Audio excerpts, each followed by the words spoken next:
For the most wild yet most homely narrative which I am about to pen, I neither expect nor solicit belief. Mad indeed would I be to expect it, in a case where my very senses reject their own evidence.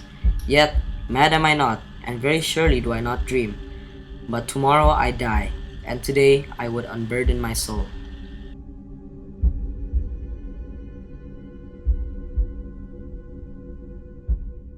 From my infancy, I was noted for the docility and humanity of my disposition. I was especially fond of animals. With these I spent most of my time. I married early, and was happy to find in my wife a disposition not uncongenial with my own. Observing my partiality for domestic pets, she lost no opportunity of procuring those of the most agreeable kind.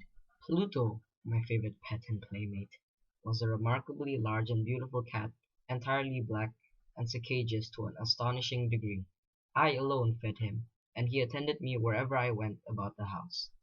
Our friendship lasted for several years, during which my general temperament had, I blush to confess it, experienced a radical alteration for the worse. I grew, day by day, more moody, more irritable, more regardless of the feelings of others. My disease grew upon me, for what disease is like alcohol? And at length even Pluto began to experience the effects of my ill temper. One night, returning home much intoxicated, I fancied that the cat avoided my presence. The fury of a demon instantly possessed me. I knew myself no longer. I took from my waistcoat pocket a penknife, opened it, grasped the poor beast by the throat, and deliberately cut one of its eyes from the socket. I blush, I burn, I shudder, while I pen the damnable atrocity. When reason returned with the morning, I experienced a sentiment half of horror, half of remorse, but it was, at best, a feeble and equivocal feeling, and the soul remained untouched. I again plunged into excess, and soon drowned in wine all memory of the deed. At first, I had so much of my old heart left as to be grieved by the animal's avoidance, but this feeling soon gave place to irritation and the spirit of perverseness. It was this unfathomable longing to the soul to vex itself that urged me to continue and finally to consummate the injury I had inflicted upon the unoffending brute. One morning, in cold blood, I slipped the noose about its neck and hung it to the limb of a tree, hung it because I knew that it had loved me, and because I felt it had given me no reason of offense, hung it because I knew that in doing so I was committing a deadly sin that would place my immortal soul even beyond the reach of the infinite mercy of the most merciful God. For months I could not rid myself of the phantasm of the cat. There came back into my spirit a half sentiment of remorse. One night, as I sat in a den of more than infamy, my attention was suddenly drawn to some an object in the darkness. It was a black cat, closely resembling Pluto in every respect, except that this cat had a large, although indefinite splotch of white upon the animal's head. The cat even evinced a disposition to accompany me home, and immediately became a great favorite with my wife.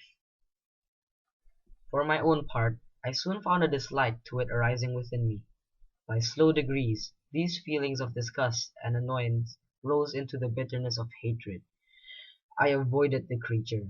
A certain sense of shame, and the remembrance of my former deed of cruelty, preventing me from physically abusing it. One day she accompanied me, upon some household errand, down the steep stairs to the cellar. The cat nearly thrown me headlong exasperated me into madness. Uplifting an axe, I aimed a blow at the animal, but was arrested by the hand of my wife. Goaded into a rage more than demontial, I withdrew from her grasp, and buried the axe in her grave. She fell dead on the spot, without a groan. The hideous murder accomplished, I set myself to the task of concealing the body, determined to wall it up in the cellar. My next step was to look for the beast which had been the cause of so much wretchedness, but it appeared that the animal had been alarmed at the violence of my previous anger, and fled. Thus, for one night I soundly and tranquilly slept, even with the burden of murder upon my soul. 2 days passed, and still my tormentor came not. Once again I breathed as a free man. Upon the fourth day of the assassination, a party of the police came into the house, investigating of the premises. Secure, however, in the inscrutability of my place of concealment. I felt no embarrassment whatever. The officers bade me accompany them in their search. I quivered not in a muscle. The police were thoroughly satisfied and prepared to depart. Yet I burned to say, if but one word, by the way of triumph, and to render doubly sure their assurance of my guiltiness. Ladies, I'd like to have allayed your suspicions. By the by, this is a very well constructed house. No sooner had the reverberation of my blows sunk into silence than I was answered by a voice from within the tomb, by a cry, at first like the sobbing of a child, quickly swelling into one long, loud, and continuous scream, utterly anomalous and inhuman, such as might have arisen out of hell. In an instant, a dozen stout arms were toiling at the wall. The corpse, already greatly decayed and clotted with gore, stood erect before the eyes of the spectators.